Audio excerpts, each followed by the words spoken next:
I'm Mike Rigby. Greetings and welcome to Eastern Promise.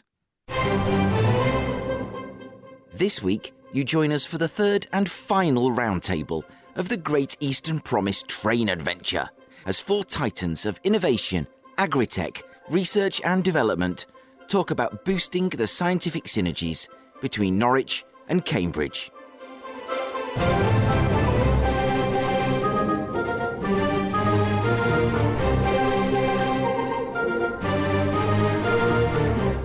On this final roundtable, Roz Bird of Anglia Innovation Partnerships, Belinda Clarke of Agri-TechE, Fiona Lettice of the University of East Anglia, and Douglass Cuff of IQHQ all share their thoughts on the opportunities for collaboration. A perfect example of this is the Smart Emerging Technologies Institute, and I'll talk to Professor Gerard Parr MBE of the University of East Anglia regarding this groundbreaking project. And finally, take my hand as I tiptoe through your tales of terror as you share your scariest places in the east of England in this week's Crowd Sorcery.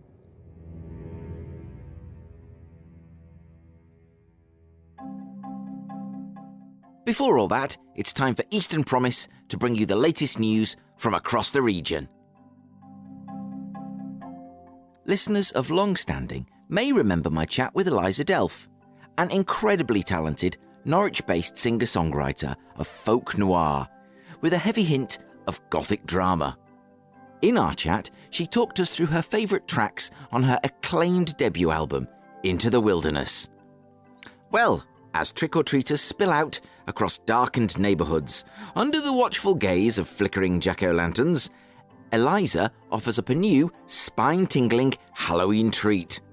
The Blackberry Thief EP features 3 songs taken from Into the Wilderness, plus 2 previously unreleased bonus tracks.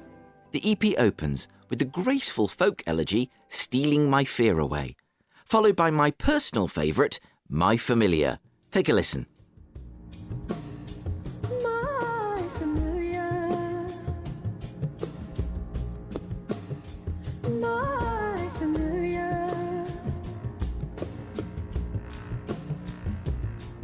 I was found at the edge of a woman and left a little broken and a little bit saved. Struck down and dazed.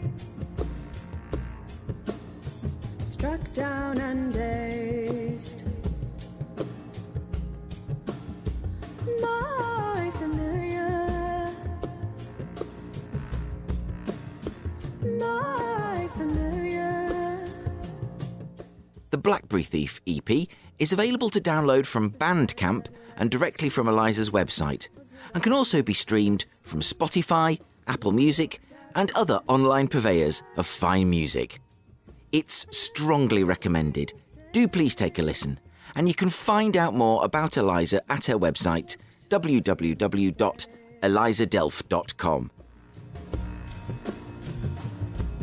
I put my bones back piece by piece. I steal the blood back from the beast. I take the most, I give the least. This woman will not fall.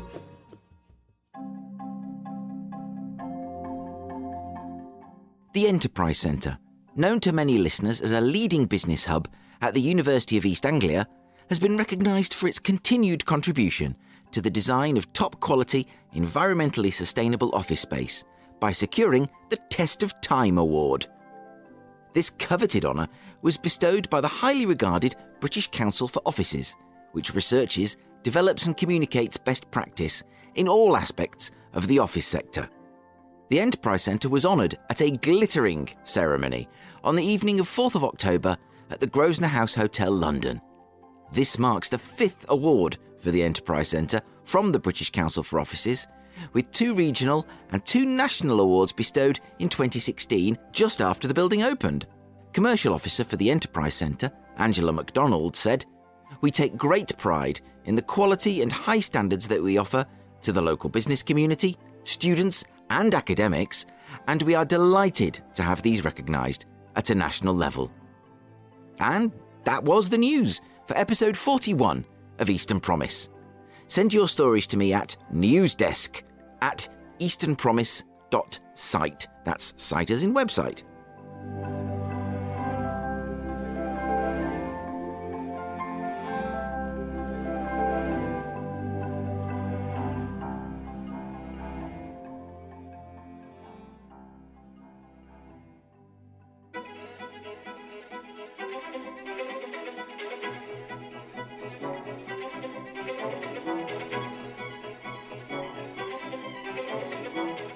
In early October 2022, Eastern Promise, with amazing support from Norwich Research Park, Ridgeon Partners and Carter Jonas, enticed an amazing group of scientists, experts and thinkers to join us in a unique networking event with an unusual location, the 11:27 a.m. train from Norwich to Cambridge. And this wasn't just a chance for them to meet and chat. It was an opportunity for Eastern Promise to listen to their views on the physical, commercial and scientific links connecting Cambridge and Norwich. Over the last few weeks, we've heard from Greater Anglia, Transport East, Breckland Council, Norfolk Chambers of Commerce, Carter Jonas and Nelson Spirit about the scale of the opportunity linking the two cities and the need for Norwich to be bolder in its approach to the Cambridge ecosystem. And now it's time to hear from the research and development community. From Fiona Lettice, Pro-Vice Chancellor for Innovation at the University of East Anglia. From Belinda Clarke, Director of Agri-TechE. From Douglass Cuff, Vice President of Scientific Property Developer, IQHQ. And Roz Bird, Chief Executive of Anglia Innovation Partnerships, the company that runs the Norwich Research Park. Over to Roz Bird.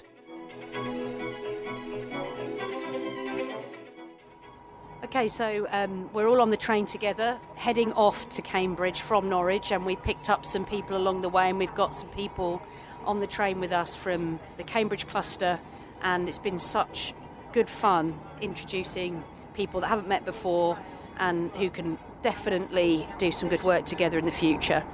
And Mike is currently talking to the Look East cameras, which is great. So I'm Roz Bird. I'm the Chief Exec of Anglia Innovation Partnership with a sort of science park management entity for Norwich Research Park. And I did used to work in Cambridge as well. I've loved every minute of working in Cambridge and now in Norwich. Fiona, do you want to say? Fiona Lettice, and I'm Pro-Vice Chancellor for Research and Innovation at the University of East Anglia, or UEA as we like to be known. And in that role, I look after the research that we do across the university, and also on the innovation side, our non-academic partnerships, our business relationships, and the way we commercialise and make our research useful and usable by others. Belinda? I'm the Director of Agri-TechE, which is a membership network organisation bringing together the farmers and growers, the tech developers, the researchers, and that whole innovation ecosystem to get new tech, new ideas out onto farms. Now, personally, my whole career has been split, well, my whole education has been split between Norwich and Cambridge. Norwich girl by birth. Did some time in Cambridge, back to Norwich for a PhD. So I've been up and down this Norwich to Cambridge route many, many times in my life. And then we've got another guest with us from Cambridge, and further afield you'll be able to tell by his accent. So my name is Douglass Cuff. I'm the VP of UK Real Estate for IQHQ. We're a life science developer, developing research space for life science companies in key clusters in the US. And we have our first opportunity in Cambridge on the Science Park. And I've known Roz for about a decade when I was on the team that bought Granite Park from Roz and her team. So it's what I find really fascinating and what I really love about working in Cambridge, is you bump into people all the time, and everyone knows everyone, and the network is so tight, and it's not just Cambridge, it does include Norwich. It includes wider areas around it. And there's more opportunities for us now from this moment onwards to extend that network and encourage more and more networking between us and develop those opportunities and inspire each other by our difference. But I think, Fiona, if we could come to you first and talking from your experience of collaboration that already goes on between Cambridge and Norwich, what's happening? At UEA, we've worked with Cambridge colleagues at the University in Cambridge on lots and lots of different interesting, exciting projects. We've worked across medicine and health, we've worked across the arts and humanities, social sciences, and actually on average in a year, our academics at UEA working with Cambridge academics will publish around 150 to 200 papers that are co-authored and collaborative research. And also we work with them on funded grants as well, and we've done over the last 10 or so years, probably about £20 million worth of collaborative grants. So that just shows some of the scale of activity and collaboration that already happens between UEA and Cambridge universities. But there's lots of opportunities to do much more, of course. Yeah, and you were saying about how those collaborations come about. It's quite organic, isn't it, where people meet each other and... For academics, it's about you want to work with the best people in your field, wherever they might be in the world. And so, yes, we're just really excited to work with whoever's doing those projects that we're excited about. And with Cambridge University, there's a lot of collaborations around the health area in particular. So that's a real strength there. We've also worked with them on more applied projects around the Agri-TechE space. And I think Belinda can perhaps talk a little bit about the Ceres project, where we've worked together with Cambridge and Agri-TechE East as well. Yeah, so obviously this geography is, as we can see going past on the train, lots of fields, lots of straw bales we're just seeing as we go past, a bit of sugar beet. So this is very much the kind of crucible, the breadbasket, if you like, of growing and production, but also amazing research and technology development. And really the heart of that is between Cambridge and Norwich. And Fiona mentioned the Ceres project, which is a collaboration between the University of Cambridge, University of East Anglia, and actually our colleagues just over the border into Lincolnshire, still the wider East, to help develop investments, entrepreneurial thinking into commercial application onto farm. There's also a large cohort of PhD students around agri-robotics and engineering. We know there's not very many people that we see out here hoeing sugar beet. A lot of that is all automated now, and it's really the development of artificial intelligence, the School of Computer Science at UEA, the thinking there that's being applied now alongside the biology and the chemistry that's traditionally underpinned agricultural innovation. And from my point of view, coming from working in Cambridge, going away, coming back to work at Norwich Research Park, I just think there's so much opportunity, as you were saying, Fiona, for even more collaboration. And what I absolutely love is bringing people together that you think, God, if they knew each other, that'd be a powerful combination. And it is about inspiring each other by your difference and the things you're working on.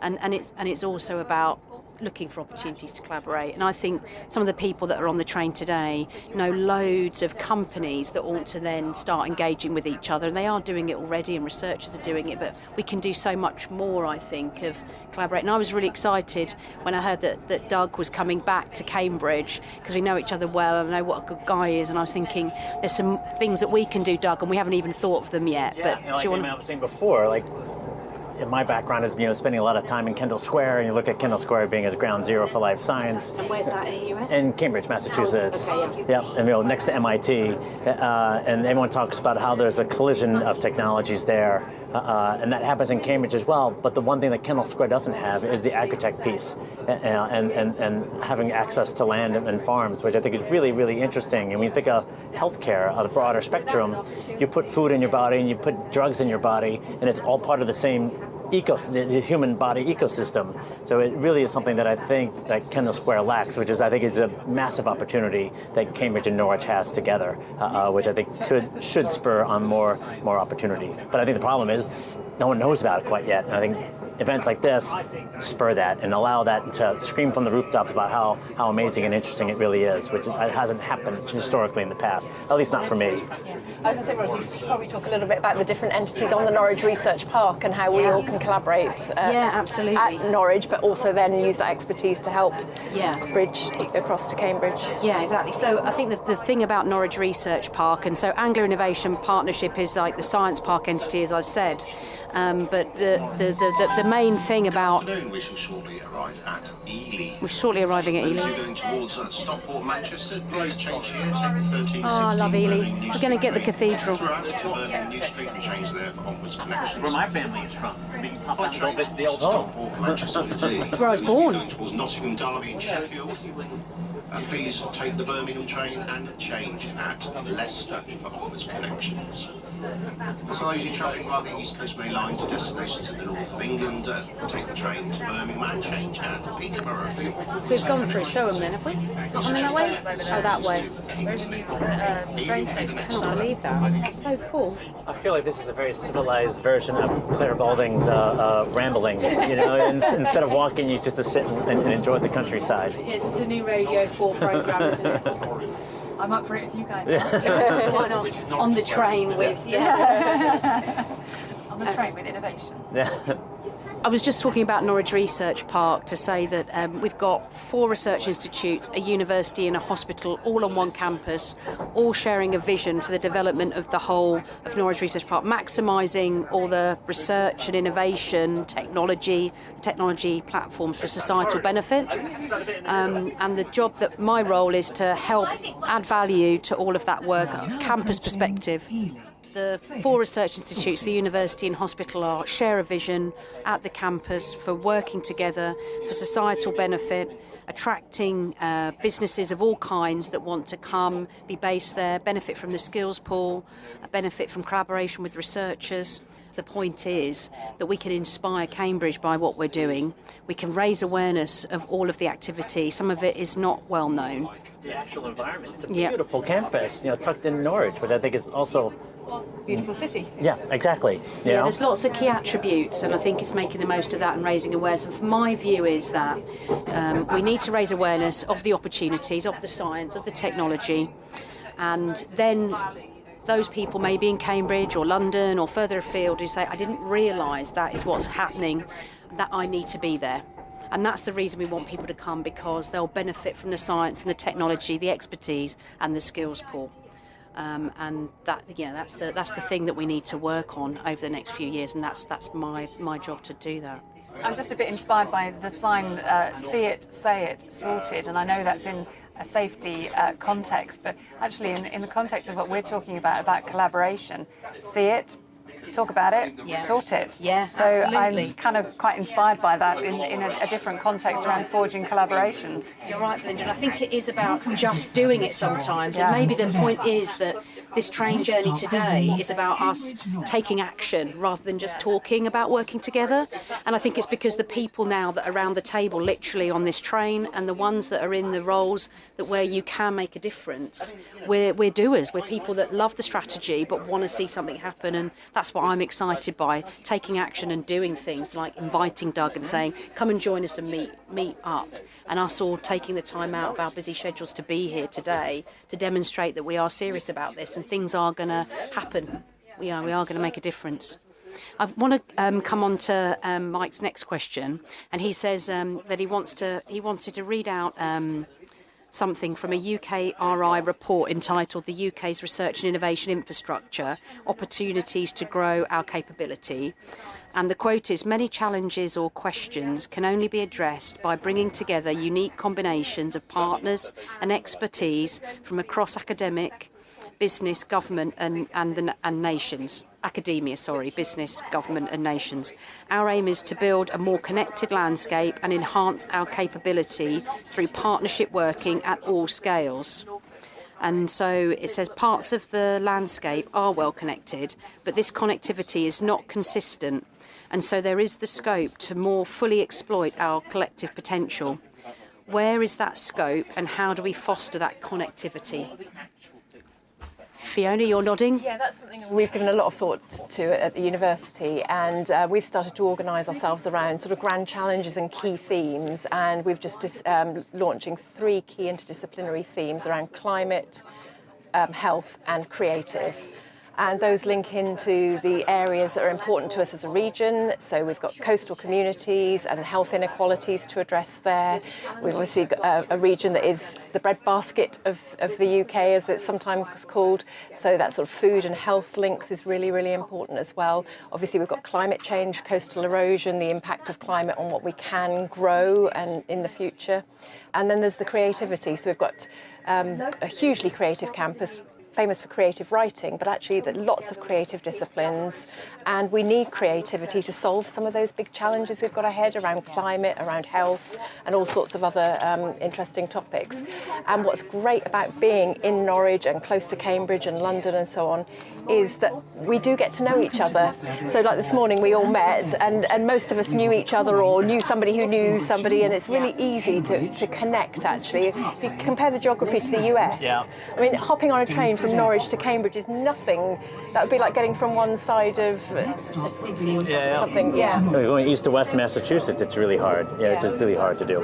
So, and actually, so those clusters are there. They might be a little bit nascent in some areas, but actually there's ones that are developing quite fast as well. And people like Belinda leading the charge on bringing people together. And so I think there's lots of opportunity. I think it's happening already, but I think there's more we could do. And I think actually we could be a showcase for UKRI in terms of what a region can do and how it can bring together university, research organisations, business clusters, local government, central government, and so on. And so I think we've got all the ingredients.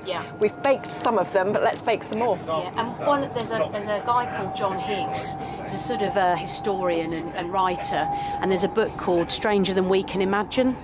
And in that book he talks about the 20th century and how it evolved and the sort of strange things that happened. And one of the things he talks about there, which I think is a really interesting concept, I think he's right, is he talks about the future.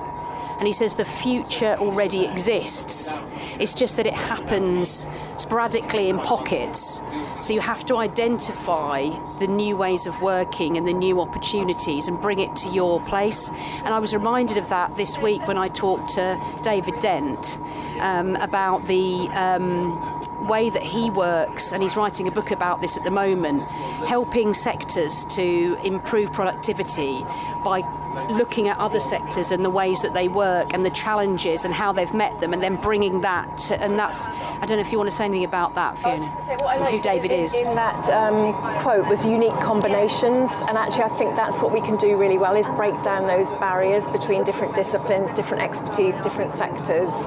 And yes, David Dent's been great. He's our entrepreneur in residence, and he's helped to break down some of those barriers between academia and business. So we don't always speak the same language, we don't always work on the same time scales. So sometimes we need a little bit of interpretation to enable those boundaries to be broken and those unique combinations to emerge.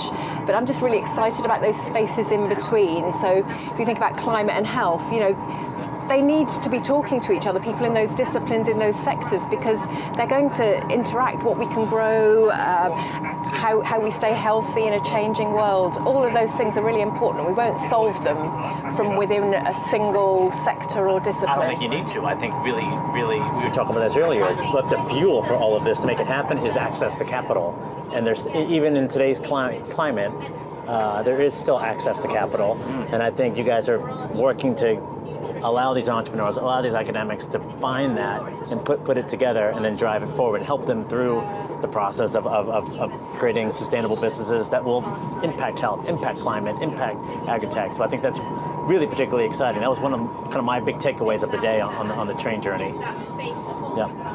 For me as well, I think one of the big game changers would be if we properly engage with young people. So I do think that when we sit here today and when we're thinking about the things we've got on our desk and the stuff we did during the week, it in a way it could be seen, and I freely admit this, as quite self-serving. You're sorting out your own job, your own career, and you're doing things that are going to help you and the objectives that you've got and the business strategy that you've signed up to. And that's all good, and we have to do that to get paid and get that tick that we need, that we're doing the job we've been asked to do. But I do think we need to think about the future. We need to think about young people in school today, what information they need and how we can help them to access all the great jobs And, you know, a lot of business people, when you talk to them, and I was at the Norfolk Limited event on Tuesday, there was a little sort of straw poll, and they said, what worries you the most? And it's always skills, right at the top of the agenda. Skills, skills, skills. You said, one of the things I said, and the point I made was, I always do, is that if you haven't got 50% women at all levels in your company, then there are barriers to entry. And if you go to a school and look at an assembly hall, you see how many females there are. It's 50% in every class, pretty much. And so why wouldn't you, in any industry, want all the best young people that are in school today to want to come and work with you? So I do think that as well as thinking about today and sharing good practice and connecting the dots, we do need to think, how do we promote all of the industry and the career opportunities to young people, and they're the future. It's interesting that you say that. I'll make my own plug here. So IQHQ, we're over 50% women in our organization, and 54% is women and minorities. So we kind of look at ourselves as a industry leader for the sector, and so I do hope that we influence other organizations to push that, because, to be honest, a woman's brain is just as smart as a man's brain, if not even better. So I think it makes sense to do that. And we've got great diversity at Norwich Research Park. I think it's 18 European countries and 41 worldwide countries are represented on the park in the workforce. People in all levels of job attracted. And I was told recently that if you're into plant genetics and plant science, then John Innes Centre would be on your bucket list of places to work in your career. So there's some excitement, and we want to encourage our young workforce to want to come and work with those people at Norwich Research Park. I think there's also a diversity piece that underpins the technology as well, in that we need the data that's feeding the algorithms that is going to be informing a lot of the artificial intelligence that we're seeing across all of the sectors, whether it's drug discovery, whether it's climate change modelling, whether it's new ag-chem for Agri-TechE, whether it's the robots that are going to be managing so much of our lives. We need those to be trained using a robust and representative data set, not just, dare I say it, one gender, one ethnicity, making sure that we actually have a future-proof for the diversity that we want to embrace. I'm really, really pleased Doug's here, because I think one of the things, and you may have covered this, and forgive me, I'm sort of jumping in halfway, was a fascinating book by an American economist whose name sadly escapes me, but she's following a T-shirt, all the economies it encounters along the way, and it was talking about the American cotton industry in Texas, and how there's a virtuous circle has developed between the cotton industry, its associations, the local, I think Texas Tech, the local university, etc., etc., etc., and they've kind of all feeding into to really sort of kick up a gear on the processes and drive that innovation. And we've got, I'm glad you're here, because we've got that being formed again with food and Agri-TechE at the Food Enterprise Park. The UEA is a key part of that. How do we both grow those virtuous circles, do you think, and look to establish new ones?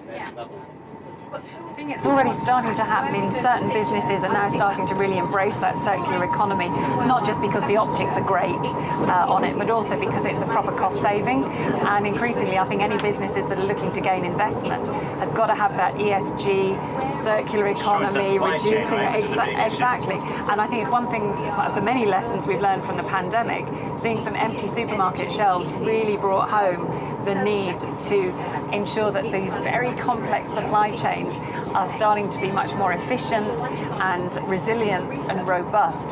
How one does that, I think there's a lot of minds greater than mine doing that, but it's certainly clear that increased awareness, enablers to ensure and support the collaborations have certainly got to be two of the great foundations to make that happen. Demand will also drive that. So if the end user wants to buy local and drives that, well then it'll force the change. So I think educating the end user to, I have two types of oranges here, or I got apples and oranges. Well, the apples are local, the oranges are from Spain. Well, this was just driven down the road, so I want to buy these. And so that kind of demand, whatever it is, whether it's a T-shirt, whether it's fruit or whatever, I think is important. Do you have thoughts on that, Fiona? We have touched on some of this. I think it's just about bringing together those different sectors and businesses and letting those ideas collide a little bit. And we've got 17,000 students on our campus. They're young, they're full of bright ideas. We need to harness them at this point where they're open to lots of new ideas, and in fact they're driving us to be better and to think differently all of the time. And I think we just need to make sure we connect those students in with the businesses through internships, projects, but somebody also mentioned funding and just making sure we have mechanisms. So sometimes we find it hard to collaborate, but actually very, very small amounts of pump priming funds or initiatives or events can really help to catalyse and bring people together. So we need to make sure we have got some of that pump priming mechanisms. We've talked a little bit about the SERIS project. We have projects where we can have innovation vouchers to enable academics to work with businesses. And it just £5,000 can make a huge difference to what people can do together. So it doesn't have to be huge investment, although sometimes that really helps as well. But how can we creatively use relatively small amounts of pump priming, networking opportunities to bring together and explore these new ideas and think about supply chains differently, think about sectors differently, think about how technology can make a difference in different ways, how ideas of circular economy, how do they work in different contexts? I think one of the key things that's come out this morning is what an exciting opportunity there is between Cambridge and Norwich, and how working in partnership, again, I've likened it to a rope where there are lots of individual projects with the UEA, SETI, Smart Enabling Technologies Institute being a really good example, where those links are there, but it's spinning them all together into something a lot more durable and a lot stronger and a better narrative that says to the world, come and look at us. Absolutely. What saying, one of the things we were talking about earlier is that this isn't just talk. The fact that we're physically on a train together when we've had a busy week, all of us, and there's nothing, but we want to come and be together and do this, because as well as having a good chat and talking about strategies, we want to take action and make these things happen. So, talking about the concepts and the analogies and the ways that we worked in our different locations, all good, but then we will take action to work together, and it's a physical process. And I think, there's so many key attributes in Cambridge. It's a well understood market. There's the whole thing that's going on with Norwich with Agri-TechE and with Norwich Research Park, the university. There's so much there going on, and that we want to promote and raise awareness of.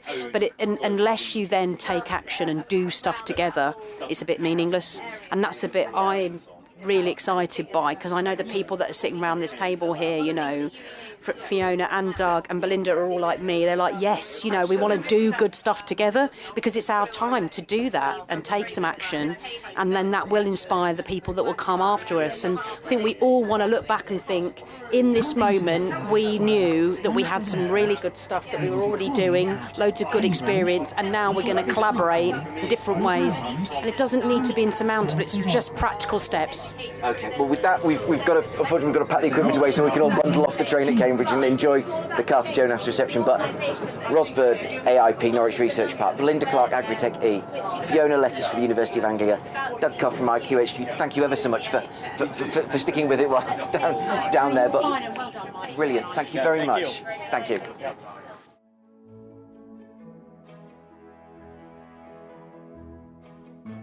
My thanks go to Roz, Fiona, Belinda and Doug, and to all the panellists you've heard from in the last 2 weeks, and to everyone who joined us on the train.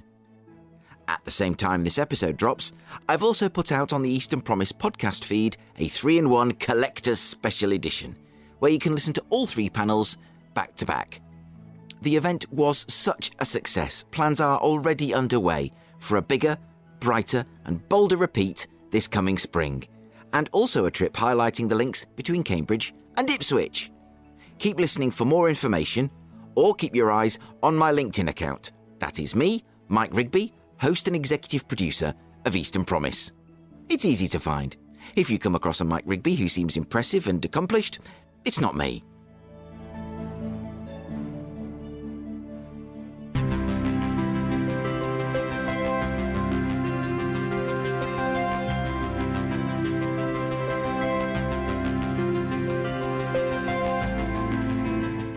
The Eastern Promise roundtables conducted on the train from Norwich to Cambridge didn't only throw an audio spotlight on the huge potential of the Cambridge-Norwich Tech Corridor, patent pending.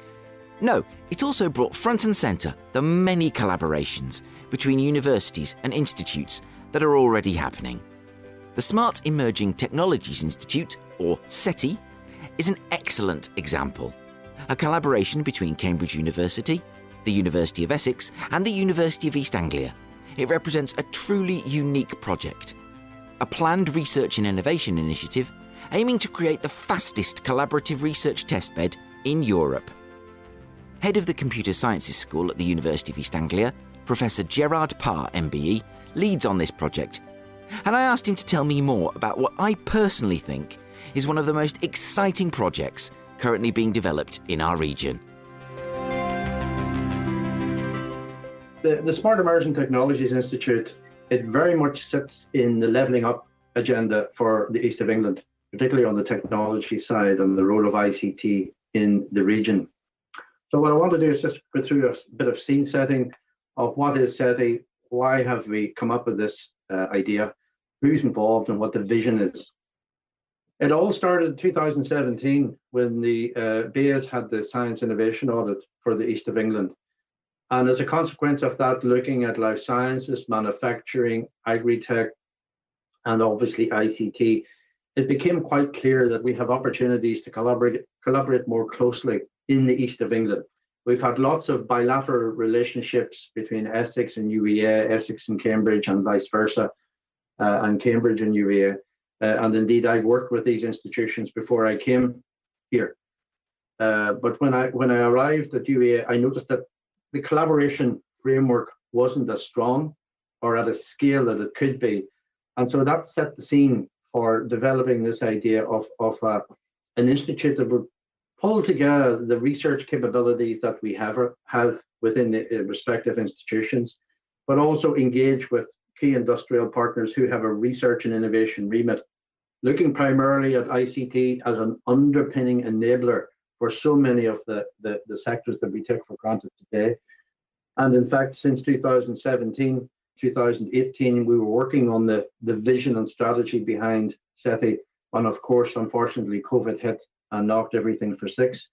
But we're now re-engaging with key stakeholders. And indeed, in that COVID period, I think it's fair to say that we all recognize the role of digital technologies in helping the economy and the society at large keep together, to collaborate, to move things more online, working from home, all of the things that we now know from remote education, online supply chain activities and so forth.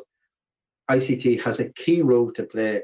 We look at the universities and the research parks and the wider business ecosystems that we have in the region. Of course, colleagues in Cambridge, world leading areas of research.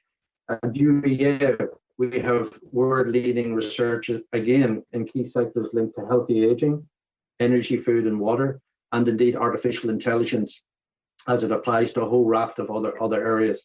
And colleagues in the University of Essex, UK Data Archive, very strong in computational intelligence, and very, very engaged with knowledge transfer partnerships under the Innovate UK programme. So that ecosystem of internationally leading research in areas relevant to the ICT agenda is something to be leveraged. And then we take a look at the research parks that we have, from Cambridge Science Park, Innovation Martlesham, Ethel Engineering, and Norwich Research Park. 4 initial anchor positions, if you like, in the science and innovation ecosystem, where there are spin-off companies, spin-in companies, as well as research institutes funded by UK research and innovation themselves. So that, again, looking at this ecosystem that's on our doorstep, was another rationale for SETI bringing together this collaboration framework and at least understanding what was possible. It's important to realize that SETI is not about next generation broadband or wireless. It's about the underpinning research that will develop into those areas. So we're not providing commercial services. That's not what we're about. We want to go up, if you like, to technology readiness level 7. And that's where we can be involved with validation, verification, prototyping, benchmarking, and really pushing the bounds of the systems that we're developing and get some key performance data out of them to see if they're relevant, if they don't work at scale, if their energy consumption is too high, or indeed if their cyber resilience is very, very weak.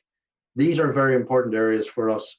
But looking at how we can scale up and to understand how much data is being generated, what's the performance of the systems, we started looking at this and then say, okay, if we wanted to do this for Ipswich, for Norwich, citywide, what's really involved in terms of the way the network has to be designed, and issues to do with the amount of and volume of data that would be generated. And then we can scale it up. This is the whole issue that we really want to look at, how we can start small and scale up through the prototyping test beds that we want to develop. So health is just a classic example, and the insights that we get from this would enable us to understand what is involved in the network design, what are the likely technology challenges that we have, what are the likely costs involved, because all of these things cost money. But when we want to deploy them as part of the social care in the community, this could be an area of particular interest for county councils who have specific responsibility for social care in the community. County councils don't do research. They hope that the systems they deploy will work at scale and behave and be cyber robust. SETI, on the other hand, will help them get a lens on these technologies and to be able to quality assure what they're doing before they're deployed for real. And we think of Agri-TechE. There's lots of technology now in farm machinery, in milking parlours, production facilities, out literally in the field. So increasingly, there's a huge amount of digital transformation going on in the Agri-TechE sector itself. And to the extent that to trial, to test, to gain trust in these systems, this is really, really challenging for the agribusiness community. Again, they need honest broker advice. They need to understand how these systems behave, and they need to understand where the failures might come about in terms of the way the systems have been developed, what data they're acquiring, where does that data go, how do I cope with all of this imaging data and other like temperature data and so on. There's a variety of challenges here where all of this data is coming together.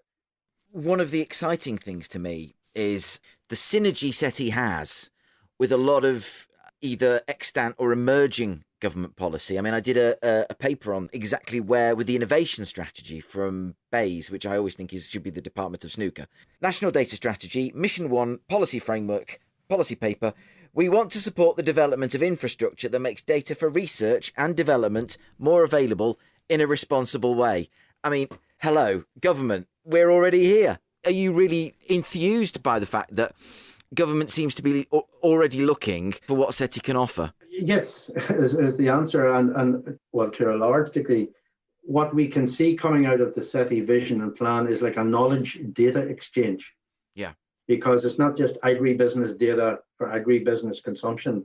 There could be data there linked from the energy sector or from supply chain that, okay, setting aside issues of GDPR and data privacy, there's a huge opportunity for integrating data into like a knowledge exchange that other sectors could dip in and extrapolate and integrate and get additional value from that. And this is something I think has been missing for some time because everyone just holds on to their own data for obvious reasons. Yes. Either because they paid for it to be collated in the first place, or there's a fear that they may lose competitive position.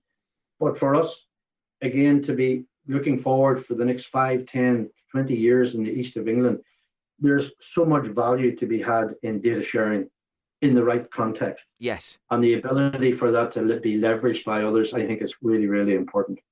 I think also what is important is, as well as that, is the really high level of stakeholders you've got involved. And that's so important. I mean, you talked about the Knowledge Gateway in Essex. Actually, my next call after you is to talk about, taking Eastern Promise to that institution, to the Knowledge Gateway, and see what's going on there. We're also going out to Cambridge fairly soon, so it's really exciting that you've got those big names, and for international investors, the Norwich Research Park, Cambridge, and the Knowledge Gateway, they're going to be huge, aren't they? Huge draw. Yeah, and I mean, in many ways, if you look back, the Research Triangle Park in North Carolina is a classic example of something that happened before, North Carolina, Chapel Hill, Duke University, and so forth. When they came together to harness and leverage their research prowess, companies then wanted to come and set up shop. And from a standing start, they created a virtual science park with 30,000 people in it. It's actually expanded to be it's one of the biggest research parks in the whole of the United States. And then not only that, for spin-outs, there were some indigenous companies that spun in, and then international companies came and wanted to set up to be close to this ecosystem. And in many ways, you can also think about, cloud-based industries, data center activities. And again, there's an opportunity for us to really harness that, because companies want to be co-located close to where the data assets are. Yes. In many cases, some people will say, well, a data center is just a barn with a couple of operators and some pets. There's no real employment.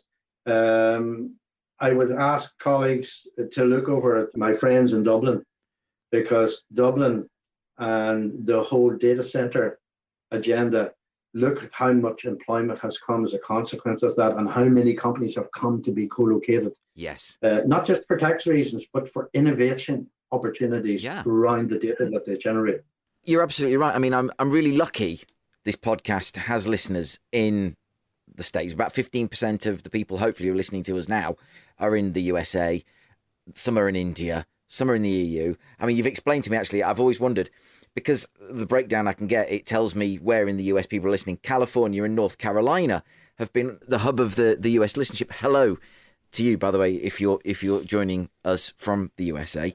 You've kind of alluded to this already, and I don't want to make you repeat yourself, but what is your message to people who might be listening in those places about SETI? Well, when you look at the partnership that we're wanting to leverage, colleagues in Essex, Cambridge, Douglass Park, and obviously my own university, we have world-leading, internationally leading research going on in these institutions. We have the scientists and the engineers are at the forefront of their research activities in related domains of machine learning, AI, 5G plus. I mean, you mentioned India. I mean, I'm just now leading a new project funded by EPSRC, the Engineering Physical Sciences Research Council, which is the equivalent of Department of Science and Technology in India or National Science Foundation in the US. And it's the UK India Future Networks Initiative. So we're looking at the next generation of internet in all its guises, looking at, 5G plus 6G. What does this, as the numbers go on, what does it mean? We're just increasing the speed. We're adding more intelligence. We're adding more cyber resilience. We're adding more interoperability. But we're also reducing the energy consumption on the fly, because we have to, because our networks do consume a lot of power.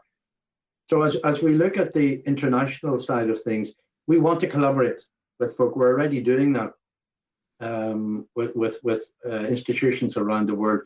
But the SETI ecosystem could provide a very interesting collaboration framework as we go forward and build upon it, and then collaborate with colleagues, be it in University of California, be it North Carolina, Duke University, be it with IIT, Indian Institute of Technology in Delhi. We're open for business. That's the other key thing here. I mean, whilst it's a research and innovation focus to be internationally leading, but to develop things at scale, we really want to put the East of England on the map for colleagues to come and collaborate with us. And not just academics, but also companies who may, as I say, have something they want to benchmark or to validate or to verify, and maybe to deploy it in the wild, so-called, for real, in the East of England, where we have lots of key stakeholders who really want to get engaged with this type of activity.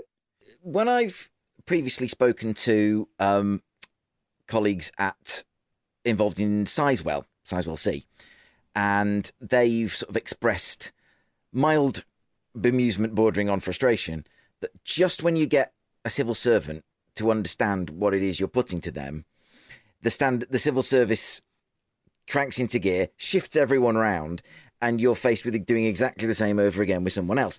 Now, I'm absolutely not suggesting this is your experience.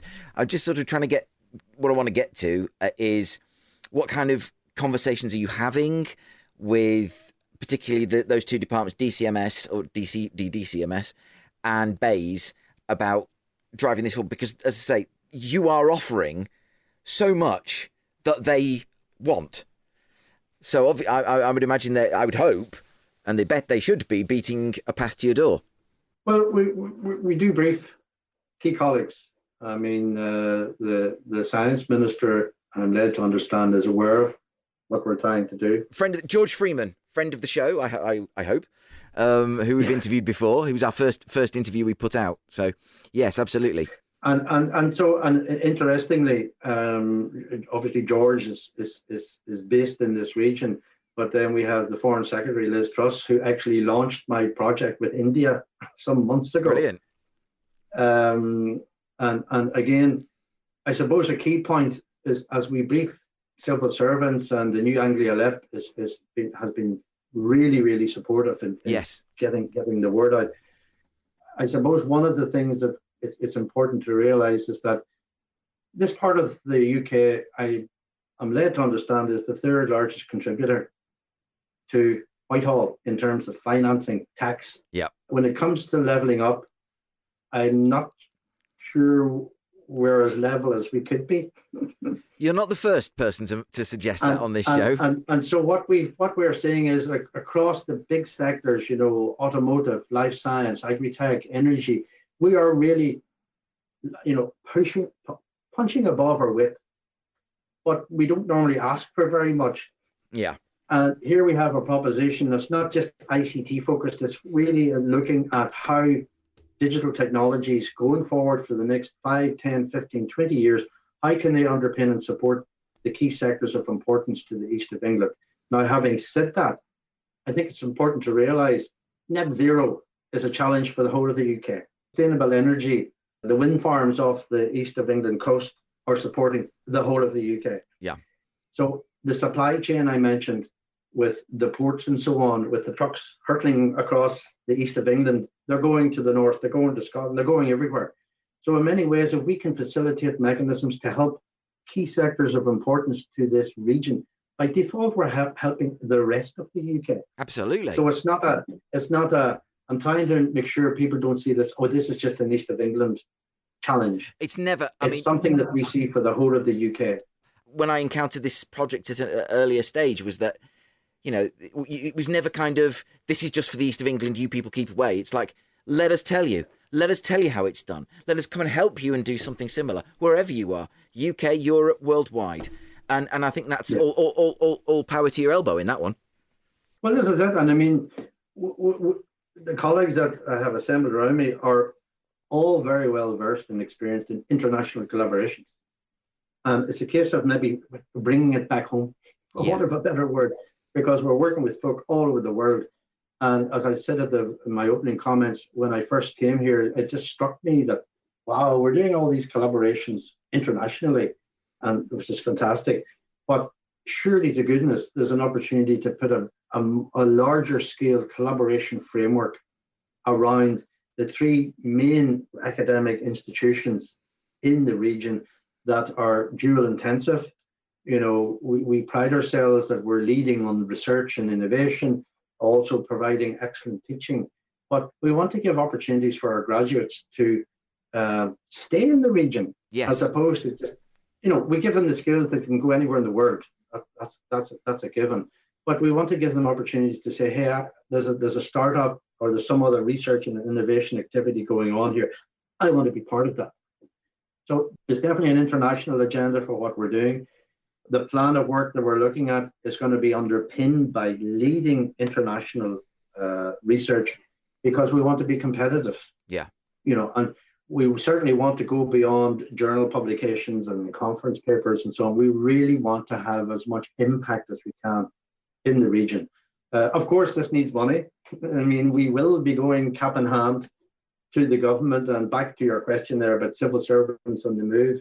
There is a timeliness to this, and we would hope that during this year we would be in, before this year's out, we would be in a position to bring forward our idea as something that's shovel ready, and then hope that government will respond accordingly.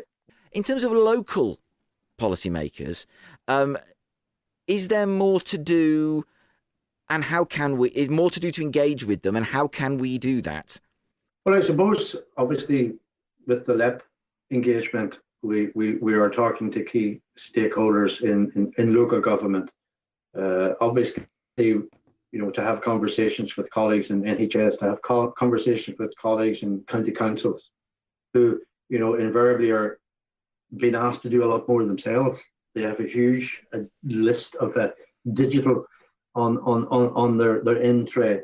And again, whilst they may not be so involved in research and innovation, they certainly may want to be interested in validation and verification before systems are deployed, to get that honest broker type view, or like a quality assurance badge, because invariably companies will want to just sell county councils all sorts of technology. And it's only after they've been deployed that we realize that things appear. Yeah. Whether it's the fact that it's a cyber risk, or the fact that the systems, the operating systems are a bit flaky, and that the systems are not reliable. When you have systems that are being deployed and they're citizen facing, you can't afford any mistakes. No. So again, we're having conversations with stakeholders in the key sectors that I've mentioned, just to make sure we can capture their requirements, because they're all under pressure in different ways, and digital transformation is a key challenge for a lot of them. And to the extent that there's issues of standardization, issues of cybersecurity, issues of cost, as well as power, sustainability and power consumption. These are very important challenges that these other organizations really want help with. So part of our mission statement, if you like, is to make sure that we're addressing as much as possible those particular requirements from those sectors, and to give at least some insight, independent insight, into some of these activities. So what's the next step? You talked about how you sort of picking up after the pandemic and re-engaging with various stakeholders. What's next? Well, we're pulling together, as I say, an update to the plan of work. I mentioned that we're engaging with the stakeholders just to reset what their priorities are, to see to what extent on the research and innovation aspect we need to update our plans. We then obviously are looking at the international global challenges linked to next generation networks, linked to 6G, linked to the role of artificial intelligence to manage these systems, linking to new applications that can be assisting in key thematic areas, as well as all of the data ontologies, the data management side of things. And for us, we're looking at what are the big research questions that we need to answer. A lot of this you could wrap around and say digital transformation for supply chain, agri-tech, health. What does it mean for those particular themes? Who needs to be involved? Where are the standards? Who has oversight? Who can say that this system is trustworthy and robust and will always provide accurate data 24/7 for a health professional? That's a huge statement to make when something could fail somewhere along the lines. So we're looking at the international landscape. We're looking at the UK priorities coming from government in terms of research and innovation. And it's not just the sectors that I've alluded to. You think of the space technology sector. Yeah. There is an opportunity for Norfolk and Suffolk in the east to come together to sort of, look at where we have innovative companies and research that can support the space sector in the east of England. There's lots of good work going on in southwest, Scotland and Wales and so on. Again, the east of England, we really haven't shone too much of a light on the fantastic companies that are in this region Yeah. doing internationally leading work for Absolutely. big, major stakeholders in the space tech sector.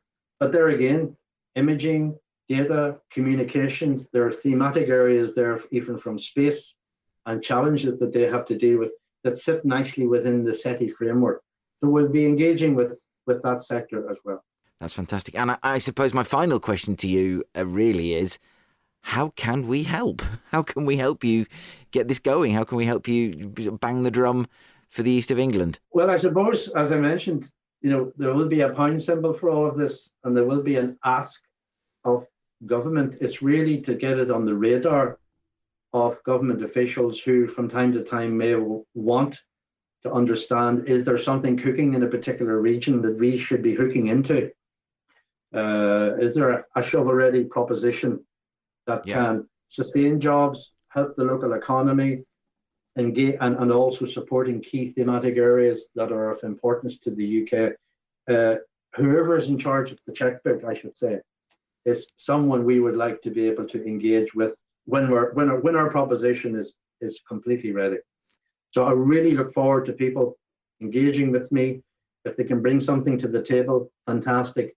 But we really want to understand others that are out there that may want to partner with us or to be engaged with us going forward, or just to be kept in touch as we bring forward this development for the region. When do you expect that proposition to be ready to present to government? The timeline we're working to, when we wrap up all of the stakeholder engagement, reflect on the programme of work, we would hope we're now into May. Yep. I would say by the end of the summer in that region, we would hope to be in a position to say, look, here's something we'd like to take forward, or at least have it on the radar for those that are of interest to look at place-based innovation and research. And again, what does the levelling up agenda mean for the East of England? Whoever's in charge of that strategy for the government, we'd really love if they would come and talk to us. We have certain unique assets in this region. We have certain unique sectors in this region. As I said, we look at food security, agribusiness. We look at energy. You look at the supply chain. Those are activities and assets that this region is famous for. Yeah. But it's not just all consumed in the East of England. We're doing it for the whole of the UK. So if we can benefit these sectors in looking at their research and innovation needs, their next generation of digital transformation, anything we can do to help them be better prepared or to take the next steps in innovating in their own sector, it helps them for sure. It will help the East for sure. But ultimately, the rest of the UK will benefit.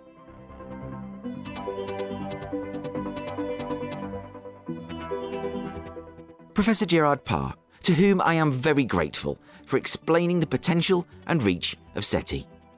If you want to know more, please head over to the University of East Anglia website, uea.ac.uk.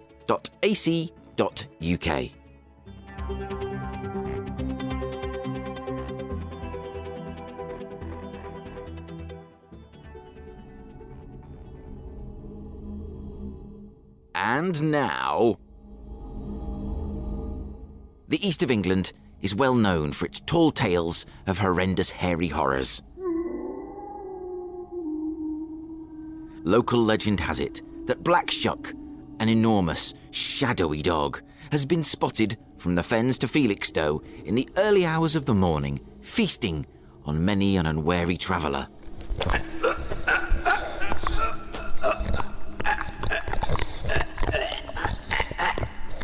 The mysterious mutant mutt has become a myth that echoes through the centuries.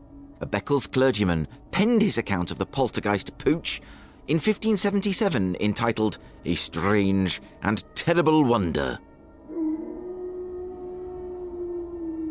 And speaking of a strange and terrible dog's breakfast, that must mean it's time for another... Crowd sorcery. Yes, crowd sorcery. where we've not just put an awful amount of work into one pun. Oh no, we found our frights this week, and we found them in two very distinct places.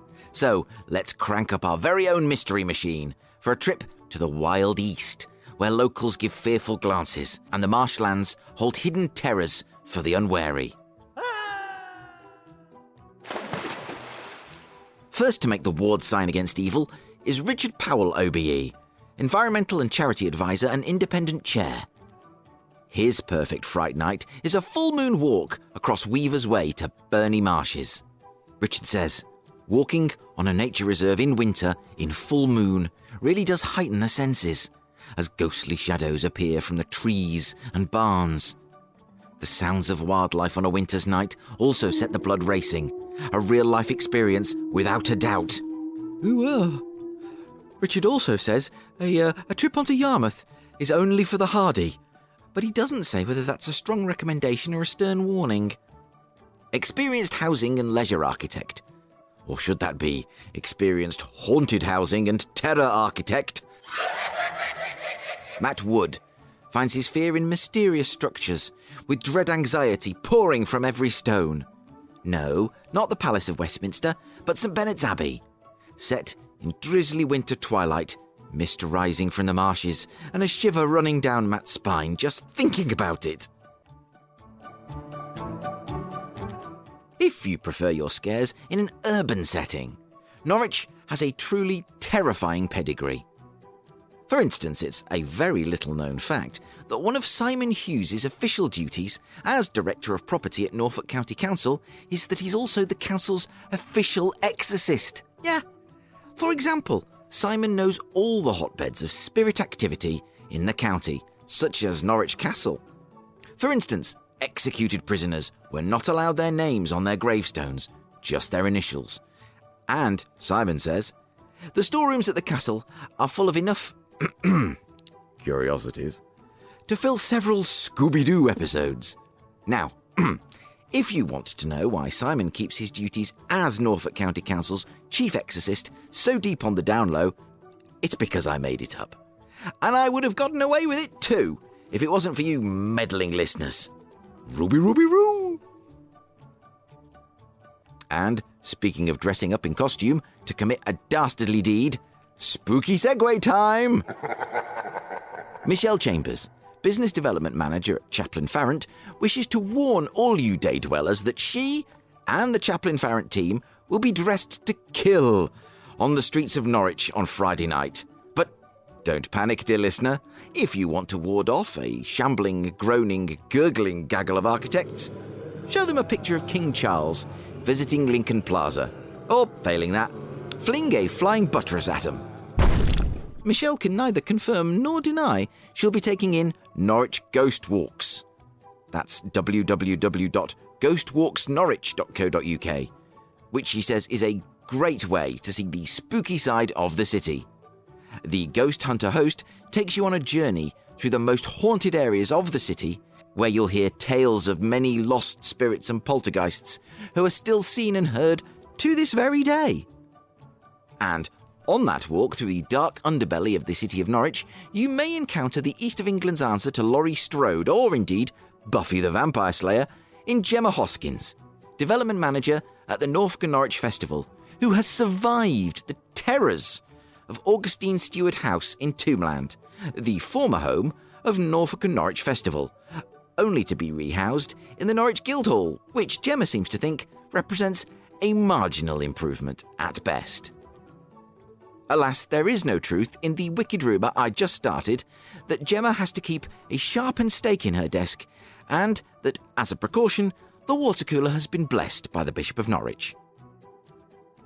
And with that, episode 41 of Eastern Promise reaches its final destination. Thank you so much to Roz Bird, Belinda Clarke, Fiona Lettice, Douglass Cuff, Professor Gerard Parr, and the lovely people at Carter Jonas, Ridgeon Partners and Greater Anglia for supporting the Eastern Promise Great Train Adventure. Next week, I'll be talking to David Powells. Until very recently, the editor of Norfolk's paper of record, the Eastern Daily Press, and getting a valedictory word from a man who has in many ways been the heart of the county. We'll learn more about his first steps into journalism, why the East of England is like a football team, and how David honed his skills as a master of disguise, thwarting the evil agents of the national news media. Not one to miss. Thank you, as always, to Eastern Promise's very own Dr. Frankenstein, Engineer 49, who can bring nearly any form of electronic equipment back from the dead. Most of all, thank you to you for listening. I really am thrilled to have had your company. I'll be back again soon, but until then, bye for now.